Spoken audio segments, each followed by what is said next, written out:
Hello दोस्तों, नमस्कार। मैं भी आप सभी का एक बार फिर से बहुत बहुत स्वागत करता हूं आपके अपने इस यूट्यूब परिवार में। तो साथियों, आप सब कैसे हैं? उम्मीद करता हूं आप सब अच्छे होंगे, स्वस्थ होंगे और आप सभी की तैयारी बहुत अच्छी तरीके से चल रही होगी। तो साथियों, रेलवे ग्रुप डी एग्जाम 2025 57 दिन चैलेंज का आज दूसरा दिन होने वाले हैं और आज दूसरा प्रैक्टिस सेट को हल करेंगे। तो इसमें 65 क्वेश्चन को डिस्कस करेंगे और आप सभी का सही करने का टारगेट 65 क्वेश्चन में से 45 क्वेश्चन रहने वाले हैं। तो जैसा कि रेलवे ग्रुप डी भर्ती इस समय कोर्ट में केस चल रही है, जिसका फैसला 26 मई को आने वाली है। इस फैसले में ये आएगा कि आईटीआई वाले एग्ज़ाम देंगे कि 10th वाले भी एग्ज़ाम दे सकते हैं। तो इसी में हम और आप मिलकर एक 57 डेज का चैलेंज रखा है, जो कि अलग अलग दिन आपको एक अलग अलग प्रैक्टिस सेट देखने को मिलेगा। तो कल 30 मार्च था, तो हमने एक प्रैक्टिस सेट को हल करा दिया है। तो आज 31 मार्च है, तो आज दूसरा प्रैक्टिस सेट होने वाला है। इसी तरह लगातार ये 57 डेज तक चलने वाली है। यदि आप भी इस चैलेंज में जुड़ना चाहते हैं तो चैनल पर नए तो सब्सक्राइब करके नोटिफिकेशन को ऑन कर लेंगे। सुबह 8 बजे ये क्लास आपके बीच आने वाली है। डेली का डेली ये चैलेंज रहने वाला है, जिसमें से आपको टारगेट भी मिलेगा। जैसे कि आज 65 क्वेश्चन में से 45 क्वेश्चन का चैलेंज मिल रहा है, तो इसे आपको पूरा करना है। प्लस लास्ट में 1 लाइनर का एक टेस्ट भी रखा गया है। मैं आपको ये श्योरिटी देता हूँ कि यदि आप इन 65 क्वेश्चन में से 45 क्वेश्चन को सही कर लेते हैं तो आपकी तैयारी बहुत अच्छी होगी। प्लस जो लास्ट में लगभग 5 से 6 सवाल 1 लाइनर के रहेंगे, उसमें से भी आपके पेपर में लगभग एक क्वेश्चन देखने को मिल सकता है। ओके दोस्त, तो चलिए आज के इस चैलेंज को पूरा करते हैं। तो क्या आप रेडी है? बिल्कुल एक एक क्वेश्चन को ध्यान से देखना है, समझना है, सोचना है, उसके बाद अपना राइट आंसर देना है। तो डेली क्लास सुबह 8 बजे, एक 11:30 AM पे, शाम को 6 PM पे और एक शाम को 7:30 PM पे, ये डेली क्लास की टाइमिंग रहेगी। तो चलिए आज का पहला प्रश्न हल करते हैं। भारतीय संविधान में कितने देशों से उधार ली गई विशेषताएं सम्मिलित है? भारतीय संविधान में कितनी देशों से उधार ली गई विशेषताएं सम्मिलित है? तो 10 देशों से। पहले का सी ऑप्शन बिल्कुल राइट आंसर हो जाएंगे। चलिए नेक्स्ट अगला सवाल बताइए। क्वेश्चन नंबर 2, ईस्टर बास्केट निम्नलिखित में से किस धर्म से संबंधित है? ईस्टर बास्केट ये किस धर्म से संबंधित है? बताइए। ईसाई धर्म, इस्लाम धर्म, सिख धर्म या हिंदू धर्म से? ईस्टर बास्केट किस धर्म से संबंधित है? तो ईसाई धर्म से संबंधित है। ऑप्शन यहाँ से बिल्कुल राइट आंसर हो जाएंगे। चलिए नेक्स्ट अगला सवाल बताइए। क्वेश्चन नंबर 3, निम्नलिखित में से कौन सी द्रविड़ भाषा परिवार की 4 बड़ी भाषाओं का हिस्सा नहीं है? तो कौन सी द्रविड़ भाषा परिवार की 4 बड़ी भाषाओं का हिस्सा नहीं है? तो देखिए, मलयालम है, तमिल भी है, कन्नड़ा भी है, लेकिन संस्कृत नहीं है। तो सी ऑप्शन बिल्कुल राइट आंसर हो जाएंगे। चलिए नेक्स्ट अगला सवाल बताइए। क्वेश्चन नंबर 4, भारत में कितने भौतिक प्रदेश हैं? बताइए कि भारत में कितने भौतिक प्रदेश हैं? 5, 6, 3 या 8? सोचेंगे, समझेंगे और इस सवाल का राइट आंसर देंगे। ये इंपॉर्टेंट सवाल बनेंगे पेपर के लिए। जैसे पहला तो देखिए, उत्तरी पर्वत है, एक आपका है उत्तरी पर्वत है, और सेकंड वाला आपका है मैदानी पर्वत है, मैदानी पर्वत है। तीसरा जो है आपका प्रायद्वीपीय पठार है, प्रायद्वीपीय पठार है। उसके बाद एक भारतीय मरुस्थल है, 4 हो गई ये भारतीय मरुस्थल। उसके बाद तटीय मैदान है, तटीय मैदान, ये 5 हो गए। और जो छठा है साथी, वो कौन सा है दोस्त? आपका एक द्वीप के नाम से है, एक द्वीप के नाम से। यानी भारत में कितने भौतिक प्रदेश हो गए? तो याद रखिए 6 हो जाएंगे। बी ऑप्शन बिल्कुल राइट आंसर हो जाएंगे। चलिए नेक्स्ट अगला सवाल बताइए। क्वेश्चन नंबर 5, निम्नलिखित में से कौन सी नदी हिमालय की सबसे पूर्वी सीमा तय करती है? कौन सी नदी हिमालय की सबसे पूर्वी सीमा तय करती है? तो ब्रह्मपुत्र नदी करती है। ऑप्शन सी बिल्कुल राइट आंसर हो जाएंगे। चलिए नेक्स्ट अगला सवाल बताइए। क्वेश्चन नंबर 6, भोपाल में भोपाल गैस त्रासदी के दौरान यूनियन कार्बाइड इंडिया लिमिटेड के अध्यक्ष कौन थे? भोपाल में एक भोपाल गैस त्रासदी हुआ था, जिसके दौरान यूनियन कार्बाइड इंडिया लिमिटेड के अध्यक्ष कौन थे? सबसे पहले जो भोपाल गैस त्रासदी हुआ था, ये किस वर्ष में हुआ था? तो 2 दिसंबर 1984 को हुआ था। ये आप वर्ष और डेट याद रखेंगे, पेपर में सवाल पूछे जा सकते हैं। तो उस समय यूनियन कार्बाइड इंडिया लिमिटेड के अध्यक्ष थे वॉरेन एंडरसन थे। ऑप्शन सी बिल्कुल राइट आंसर हो जाएंगे। चलिए नेक्स्ट अगला सवाल बताइए। क्वेश्चन नंबर 7, प्रथम नगर निगम की स्थापना ब्रिटिश काल के दौरान 1688 में पूर्व प्रेसिडेंसी शहर कहाँ पर की गई थी? प्रथम नगर निगम की स्थापना ब्रिटिश काल के दौरान हुआ था, जो कि 1688 में हुआ था। तो उसमें पूर्व प्रेसिडेंसी शहर कौन था बताइए? तो मद्रास में की गई थी, यानी मद्रास शहर था। बी ऑप्शन बिल्कुल राइट आंसर हो जाएंगे। चलिए अगला सवाल बताइए, क्वेश्चन नंबर 8। तो लास्ट में जो आपका वन लाइनर का टेस्ट रहेगा, जो कि ऑनलाइन टेस्ट रहेगा, वो आपको देना अनिवार्य है। तो लास्ट में आप जरूर उस टेस्ट के सारे सवाल को हल कीजिएगा। क्वेश्चन नंबर 8 देखिए, राष्ट्रीय युद्ध स्मारक कहाँ पर स्थित है? राष्ट्रीय युद्ध स्मारक कहाँ पर स्थित है? तो ये भारत की राजधानी नई दिल्ली में, यानी दिल्ली में स्थित है। बी ऑप्शन बिल्कुल राइट आंसर हो जाएंगे। चलिए नेक्स्ट अगला सवाल बताइए, क्वेश्चन नंबर 9। नरसिम्हा राव की सरकार द्वारा आर्थिक सुधार किस योजना के माध्यम से शुरू किए गए थे? नरसिम्हा राव की सरकार द्वारा आर्थिक सुधार किस योजना के माध्यम से शुरू किया गया था? तो 8वीं पंचवर्षीय योजना के दौरान स्टार्ट की गई थी। अब आपसे सवाल पूछा गया कि 8वीं पंचवर्षीय योजना कब से लेकर कब तक चला था? तो 1992 में स्टार्ट हुआ था, जो कि 1997 में खत्म हुआ था। ये टाइम पीरियड था 8वीं पंचवर्षीय योजना का। ऑप्शन है बिल्कुल राइट आंसर हो जाएंगे। चलिए नेक्स्ट अगला सवाल बताइए, क्वेश्चन नंबर 10। भारतीय संविधान के किस अनुच्छेद में विशेष रूप से उल्लेख है कि संघ की राजभाषा हिंदी और लिपि देवनागरी होगी? तो भारतीय संविधान के किस अनुच्छेद में विशेष रूप से यह उल्लेख है कि संघ की राजभाषा हिंदी और लिपि देवनागरी होगी? तो अनुच्छेद 341 पहले में। ऑप्शन सी बिल्कुल राइट आंसर हो जाएंगे। चलिए नेक्स्ट अगला सवाल बताइए, क्वेश्चन नंबर 11। निम्नलिखित में से कौन सी नदी ब्रह्मपुत्र की सहायक नदी नहीं है? तो इनमें से कौन सी नदी ब्रह्मपुत्र की सहायक नदी नहीं है? तो सुबानसिरी तो है, लोहित भी है, लेकिन गंडक तो भाई गंगा की सहायक नदी होती है। तो इसलिए सी ऑप्शन बिल्कुल राइट आंसर हो जाएंगे। सुबानसिरी, लोहित, मानस ये तो ब्रह्मपुत्र नदी की सहायक नदी है, लेकिन गंडक गंगा नदी की सहायक नदी है। तो इसलिए ये ऑप्शन सी बिल्कुल राइट आंसर हो जाएंगे। अगला सवाल बताइए, क्वेश्चन नंबर 12। निम्नलिखित में से कौन कहता है कि कानून सभी पर समान रूप से लागू होते हैं, चाहे व्यक्ति की स्थिति कुछ भी हो? कौन कहता है कि कानून सभी पर समान रूप से लागू होते हैं, चाहे व्यक्ति की स्थिति कुछ भी हो? तो विधि का शासन कहता है। डी ऑप्शन बिल्कुल राइट आंसर हो जाएंगे। चलिए अगला सवाल बताइए, क्वेश्चन नंबर 13। भारतीय संविधान के अनुच्छेद 80 के अनुसार, यानी 80 के अनुसार, भारत में राज्यसभा की अधिकतम सदस्य संख्या कितनी है? बताइए। भारतीय संविधान के अनुच्छेद 80 के अनुसार भारत में राज्यसभा की अधिकतम सदस्य संख्या कितनी है? तो 250, यानी 250। ऑप्शन है बिल्कुल राइट आंसर हो जाएंगे। चलिए अगला सवाल बताइए, क्वेश्चन नंबर 14। उड़ीसा के कोरापुट, रायगढ़, कालाहांडी, बलांगीर जिले किस खनन खनिज के लिए प्रसिद्ध है? बताइए। उड़ीसा के कोरापुट, रायगढ़, कालाहांडी, बलांगीर जिले किस खनन खनिज के लिए ये फेमस है? तो बॉक्साइट के लिए। ऑप्शन यहाँ से बिल्कुल राइट आंसर हो जाएंगे। चलिए नेक्स्ट अगला सवाल बताइए, क्वेश्चन नंबर 15। 1989 में किस समिति ने स्थानीय सरकार निकायों के लिए संवैधानिक मान्यता की सिफारिश की? 1989 में किसने स्थानीय सरकारी निकायों के लिए संवैधानिक मान्यता की सिफारिश की थी? तो पीके थोंगोन समिति ने की थी। डी ऑप्शन बिल्कुल राइट आंसर हो जाएंगे। ओके, तो जैसा कि ग्रुप डी के एग्जाम में सवाल आते हैं, ये सारे प्रश्न आपके 2022 के पेपर के हैं, ये भी आप याद रखेंगे। ऐसा ओरिजिनल पेपर में सवाल आए हैं, बिल्कुल सेम वहीं से सारे क्वेश्चन लिया गया है जो कि 2022 में आपका पेपर कंप्लीट हुआ था ग्रुप डी का। ओके, तो देखिए और एनालिसिस किए कि कैसे सवाल पूछे गए हैं। तो यहाँ से भी आपके पेपर में लगभग 4 से 5 सवाल देखने को मिल सकता है। क्वेश्चन नंबर 16 देखिए, जैन धर्म से संबंधित जल मंदिर का निर्माण किसने कराया था? जैन धर्म से संबंधित जल मंदिर का निर्माण किसने कराया था? तो राजा नंदी वर्धन ने करवाया था। डी ऑप्शन बिल्कुल राइट आंसर हो जाएंगे। चलिए अगला सवाल बताइए, क्वेश्चन नंबर 17। स्वतंत्रता सेनानी देशबंधु चित्तरंजन दास का पेशा क्या था? बताइए कि स्वतंत्रता सेनानी देशबंधु चित्तरंजन दास का पेशा क्या था? वो एक पेशे से क्या थे? वकील थे। डी ऑप्शन बिल्कुल राइट आंसर हो जाएंगे।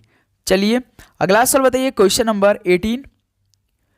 ईस्ट इंडिया कंपनी अधिनियम 1813 को किस अधिनियम के नाम से भी जाना जाता है? ईस्ट इंडिया कंपनी अधिनियम 1813 को और किस नाम से भी जाना जाता है? तो चार्टर अधिनियम के नाम से जाना जाता है। ऑप्शन यहाँ से बिल्कुल राइट आंसर हो जाएंगे। चलिए नेक्स्ट अगला सवाल बताइए, क्वेश्चन नंबर 19। लाइसेंस राज निम्नलिखित में से किस पंचवर्षीय योजना के दौरान शुरू किया गया था? लाइसेंस राज किस पंचवर्षीय योजना के दौरान स्टार्ट किए गए थे? तो ये द्वितीय पंचवर्षीय योजना के दौरान स्टार्ट किए गए थे।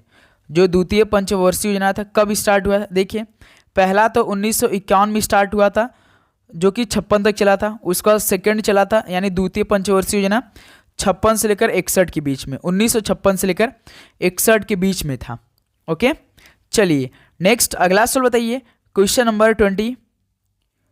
भारतीय संविधान के अनुच्छेद 53 के अनुसार संघ की सभी कार्यकारी शक्ति किसमें निहित है? बताइए, भारतीय संविधान के अनुच्छेद 53 के अनुसार संघ की सभी कार्यकारी शक्तियां किसमें निहित है? इंपॉर्टेंट सवाल बनेंगे तो राष्ट्रपति में निहित है। डी ऑप्शन बिल्कुल राइट आंसर हो जाएंगे। चलिए अगला सवाल बताइए, क्वेश्चन नंबर 21। निम्नलिखित में से कौन सा ग्रंथ वैदिक साहित्य का हिस्सा नहीं है? इनमें से कौन सा ग्रंथ वैदिक साहित्य का हिस्सा नहीं है? बताइए। तो याद रखिए पिटक नहीं है। डी ऑप्शन बिल्कुल राइट आंसर हो जाएंगे। चलिए नेक्स्ट अगला सवाल बताइए, क्वेश्चन नंबर 22। भारत का प्रसिद्ध त्यौहार मकर संक्रांति किस महीने मनाया जाता है? बताइए आप लोग, इस सवाल का राइट आंसर क्या हो जाएगा? आप लोग काफ़ी पतंगबाजी करते हैं मकर संक्रांति के दिन, तो बताइए कि भारत में ये किस महीने मनाया जाता है? इंपॉर्टेंट सवाल बनेंगे पेपर की दृष्टि से। ये सवाल आ भी चुका है आपके पेपर में, तो बताइए क्या बनेगा इस सवाल का राइट आंसर? तो भाई जनवरी के महीने में, जो कि 14 और 15 जनवरी को हम लोग पतंगबाजी करते हैं मकर संक्रांति के दिन। अगला सवाल बताइए, क्वेश्चन नंबर 23। भारतीय पुरुष क्रिकेट टीम ने अपना 1000वां यानी 1000 जो वनडे यानी ओडीआई मैच खेला था वो किस टीम के खिलाफ खेला था? सबसे पहले जो 2 से 3 सवाल आपके पेपर में पूछा जाता है कि जो पहला ओडीआई था वो किस वर्ष में स्टार्ट हुआ था और कौन कौन देश आपस में भिड़े थे, कौन कौन से टीम के बीच पहला वनडे मैच खेला गया था, ओडीआई जिसे एक दिवसीय मैच के नाम से जानते हैं। तो देखिए जो पहला ओडीआई मैच खेला गया था वो साथी 5 जनवरी 1971 में खेला गया था, जो कि ऑस्ट्रेलिया और ये इंग्लैंड देश के बीच में खेले गए थे। ऑस्ट्रेलिया और इंग्लैंड के देश में कहाँ पर खेले गए थे भाई? तो देखिए एमसीजी मैदान में। एमसीजी यानी मेलबर्न क्रिकेट ग्राउंड कहाँ पर है? तो ऑस्ट्रेलिया देश में है। तो पहला जो वनडे मैच खेला गया था 5 जनवरी 1971 को खेला गया था ऑस्ट्रेलिया और इंग्लैंड के बीच में, जो कि ऑस्ट्रेलिया देश के मेलबर्न क्रिकेट ग्राउंड में खेला गया था। एमसीजी के नाम से जानते हैं आप लोग। अब उसके बाद आपसे सवाल पूछेगा कि इंडिया अपना पहला वनडे मैच कब खेला था भाई? इंडिया जो फर्स्ट ओडीआई मैच खेला था, इंडिया की हम बात करें कि इंडिया पहला जो ओडीआई मैच खेला था वो 13 जुलाई 1974 को खेला था।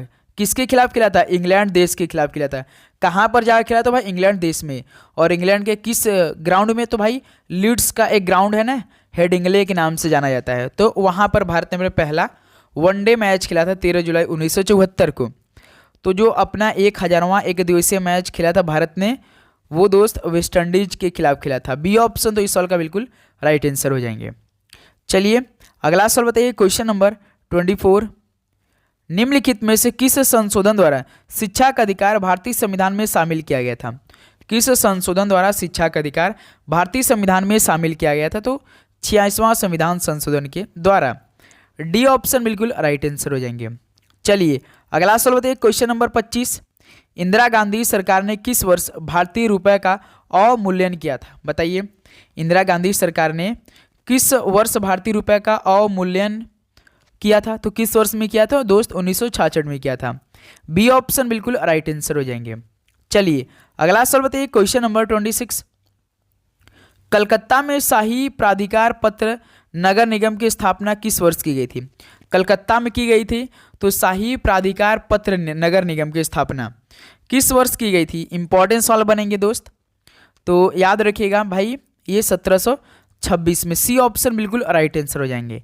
तो साथ ही हमने एक सवाल आप सभी को बीच में बताया था कि जो भारतीय संविधान के अनुच्छेद में विशेष रूप से जो उल्लेख है कि संघ की राजभाषा, जो साथी संघ की राजभाषा है, संघ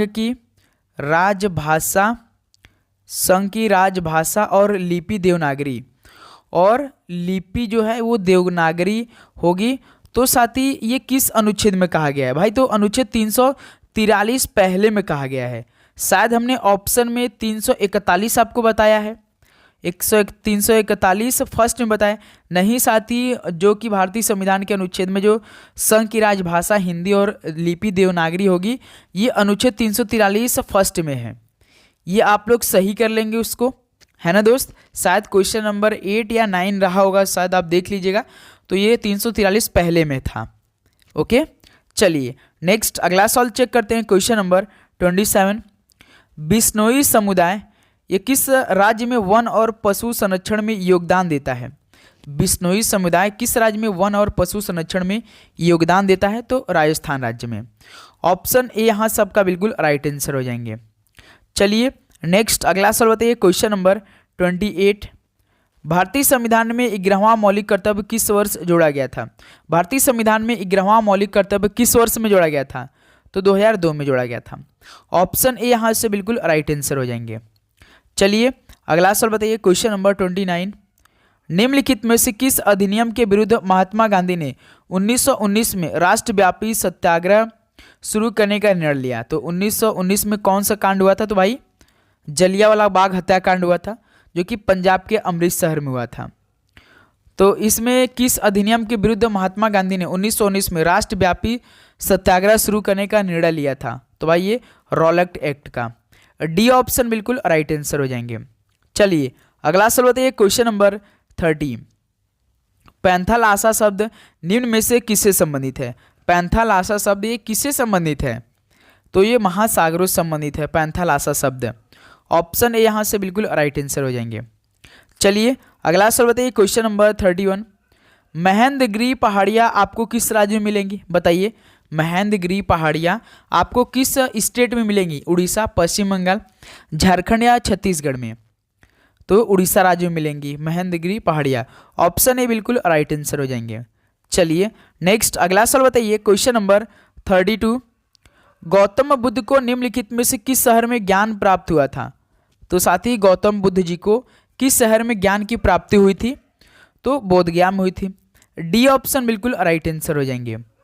चलिए अगला सवाल बताइए। क्वेश्चन नंबर 33, तमिलनाडु में हर वर्ष निम्नलिखित में से किस अवसर पर नाट्यांजलि उत्सव मनाया जाता है? तमिलनाडु में हर वर्ष किस अवसर पर नाट्यांजलि उत्सव मनाया जाता है? तो ये महाशिवरात्रि के अवसर पर।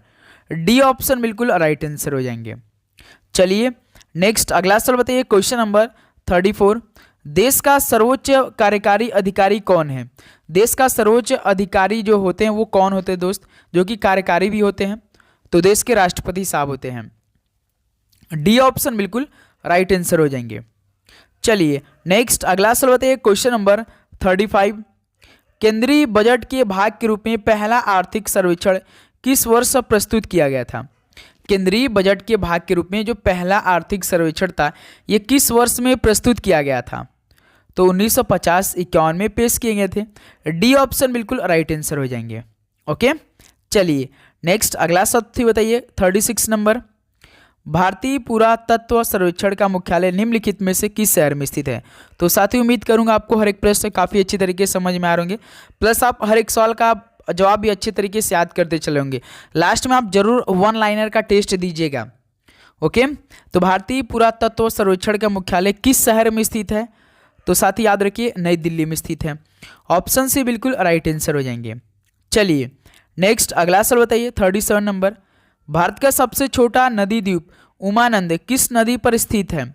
भारत का जो सबसे छोटा नदी द्वीप है उमानंद, ये किस नदी पर स्थित है? तो ये ब्रह्मपुत्र नदी पर स्थित है। ऑप्शन है यहाँ सबका बिल्कुल राइट आंसर हो जाएंगे।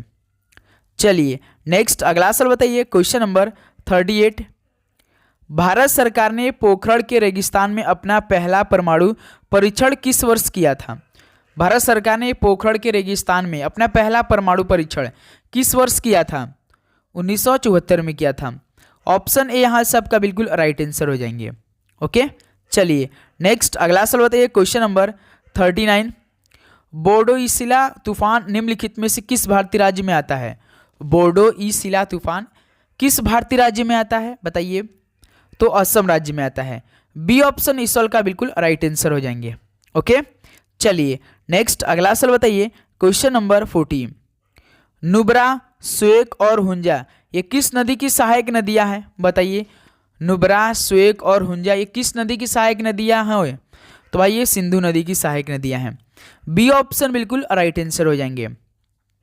चलिए नेक्स्ट अगला सवाल बताइए, क्वेश्चन नंबर 41।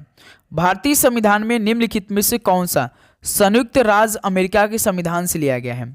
भारतीय संविधान में इनमें से कौन सा जो कि अमेरिका के संविधान से लिया गया है, बताइए। संसदीय सरकार या विधि द्वारा स्थापित प्रक्रिया, मौलिक अधिकार या मौलिक कर्तव्य? तो क्या लिया गया है? मौलिक अधिकार को लिया गया है संयुक्त राज्य अमेरिका से। ऑप्शन सी बिल्कुल राइट आंसर हो जाएंगे। चलिए नेक्स्ट अगला सवाल बताइए, क्वेश्चन नंबर 42। भारत के किस राज्य में पीने के पानी के भंडारण के लिए खड़ीन पाए जाते हैं? भारत के किस राज्य में पीने के पानी के भंडारण के लिए खड़ीन पाए जाते हैं? तो याद रखिए राजस्थान राज्य में पाए जाते हैं। डी ऑप्शन बिल्कुल राइट आंसर हो जाएंगे। चलिए नेक्स्ट अगला सवाल बताइए, क्वेश्चन नंबर 43।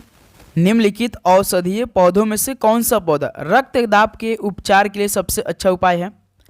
तो निम्नलिखित औषधीय पौधों में से कौन सा पौधा रक्तदाब के उपचार के लिए सबसे अच्छा उपाय है?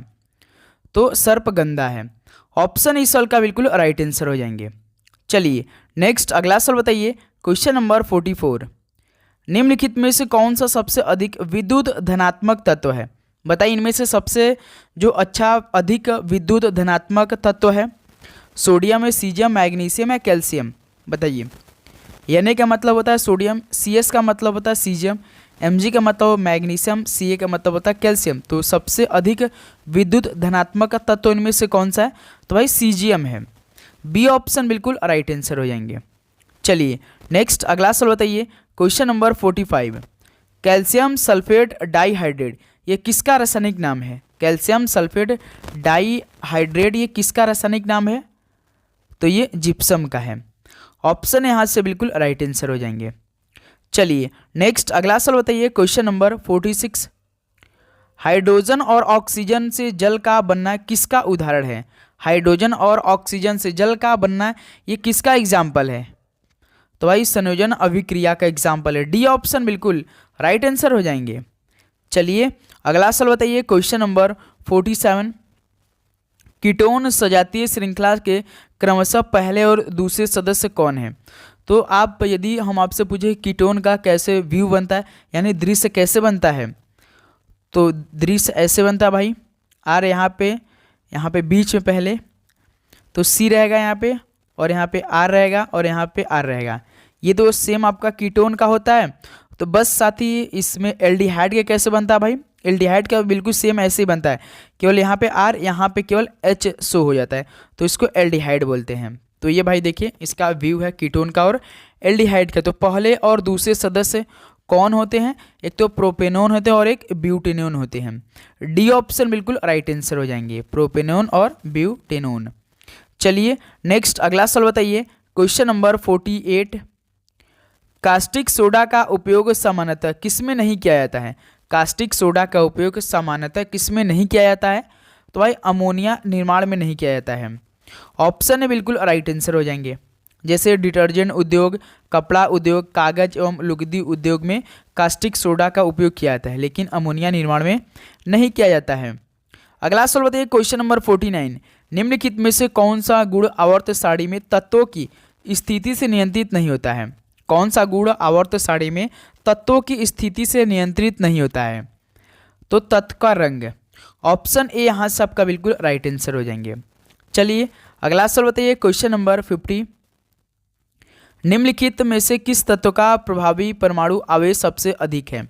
तो किस तत्व का प्रभावी परमाणु आवेश जो है सबसे अधिक है? आवेश मतलब चार्ज सबसे अधिक है, तो भाई फ्लोरीन का है। बी ऑप्शन बिल्कुल राइट आंसर हो जाएंगे।